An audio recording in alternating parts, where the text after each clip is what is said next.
Tom and Jerry सास बहू। एक शाम प्राची टीवी पर सीरियल देख रही होती है, तभी उसकी सास वहां आती है। अरे सीरियल में तो ऐसे मग्न है जैसे आज रात का खाना पड़ोसी आकर बनाएंगे। मुझे पता ही नहीं था आपने अपने बेटे की शादी पड़ोस में भी की हुई है। हैं? मतलब?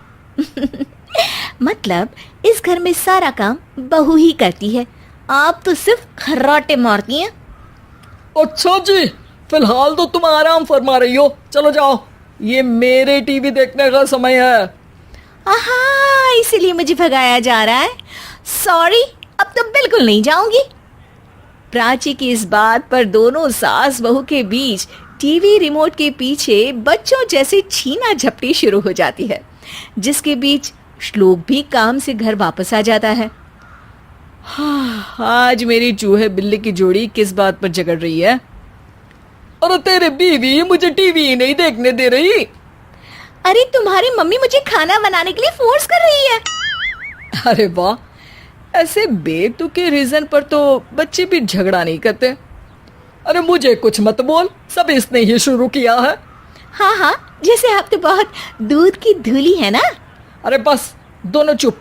प्राची जाओ, खाने की तैयारी करो। और माँ तुम छोड़ो, तुम्हें क्या बोलूं, शांति से अपना सीरियल देखो, मुझे दोबारा लड़ने की आवाज सुनाई नहीं देनी चाहिए। ऐसा बोलकर श्लोक वहां से चला जाता है, जिसके पीछे पीछे प्राची भी कुछ न कुछ बड़बड़ाते हुए रसोई में चली जाती है। हाँ हाँ, सासू जी को तो कुछ बोलेंगे ही नहीं, बस मुझ पर ही हुक्म चलता है, खाना बनाओ, जैसे मैं इनके घर में खाना बनाने के लिए आई हूँ। इसी तरह शाम बीतती है और रात को श्लोक और प्राची की सास खाना खाकर सोने चले जाते हैं, लेकिन प्राची गुस्से में कुछ खाए बिना काम में ही लगी रहती है। इस घर में किसी को घंटा फिक्र नहीं पड़ता, मैं खाऊं या भूखी रहूं। प्राची कुछ देर के लिए रसोई से बाहर जाती है और जैसे ही वापस आती है तो वहां दूध का भरा ग्लास देखकर हैरान रह जाती है। फिक्र पूरी है, बस दिखाना नहीं है। प्राची दूध पीकर सोने चली जाती है और अगली सुबह एक बार फिर सास बहू का कार्टून नेटवर्क स्टार्ट हो जाता है। ये तुमने ही किया है। अरे अजीब जबरदस्ती है, मैं बोल रही हूँ मैंने कुछ नहीं किया। दोनों ने मिलकर पूरे घर को पागल खाना बनाया हुआ है।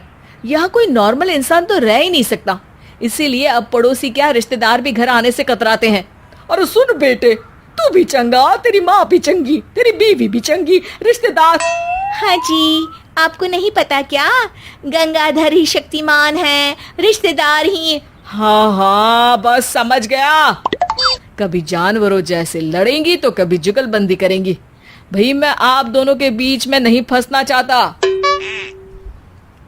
सास बहू की इस मनमौजी जोड़ी से परेशान होकर श्लोक अपना सिर खुजलाता वहां से चला जाता है। चलो अब मैं भी कीर्तन में जा रही हूँ।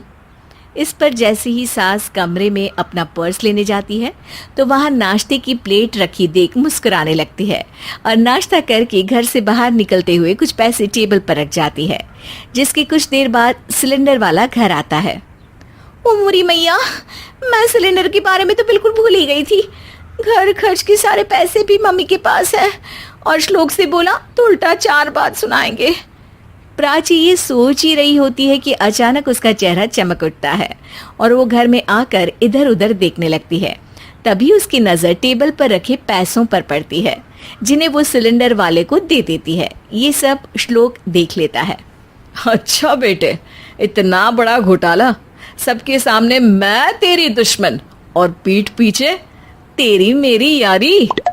इस पर श्लोक एक प्लान बनाता है और शाम को सब एक साथ बैठे होने पर बोलने लगता है। माँ, तुम दोनों की बहुत लड़ाई होती है, इसलिए मैं सोच रहा हूँ कि प्राची को उसके घर छोड़ाऊं, इससे वो भी खुश रहेगी और तुम भी। अचानक श्लोक की ये बात सुनकर सास बहू शौक से उसकी तरफ देखती है।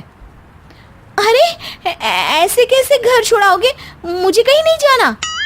अरे तुमने बोला नहीं पर मैंने सुन लिया, तुम्हें मम्मी के साथ रहना अच्छा नहीं लगता, मुझे पता है। अरे वो, अरे जब बहू खुद कुछ काम बोले तो वो तुझे सुनता नहीं, और अब जो इसने बोला ही नहीं वो तू समझ गया। जब उसे नहीं जाना तो फिर जबरदस्ती क्यों कर रहा है?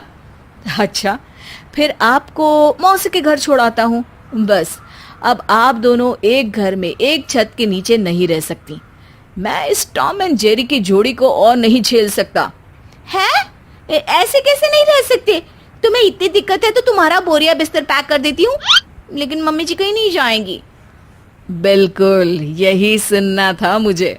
अगर दोनों में इतना ही प्यार है फिर हर वक्त ये लड़ाई का नाटक क्यों करती हो? देखा मैंने कैसे माँ किचन में दूध रखती है और तुम उनके लिए कमरे में नाश्ता रखती हो, और कैसे वो पहले ही तुम्हारी दिक्कत समझकर घर में पैसे रखकर बाहर जाती है।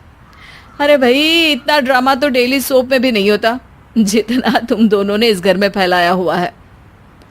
तू हमें टॉम एंड जेरी बोलता है ना, तो याद कर वो दोनों भी एक दूसरे को बाहर वालों की बुरी नजर से बचाने के लिए हमेशा सबके सामने लड़ते थे, लेकिन अकेले में दिक्कत के समय मदद भी तो करते थे। बस हमारा रिश्ता भी कुछ ऐसा ही है। और वैसे भी अगर सास बहू में तू मैं नहीं होती तो दुनिया वालों को कहानियां कैसे मिलेंगी? Subscribe now for more moral stories.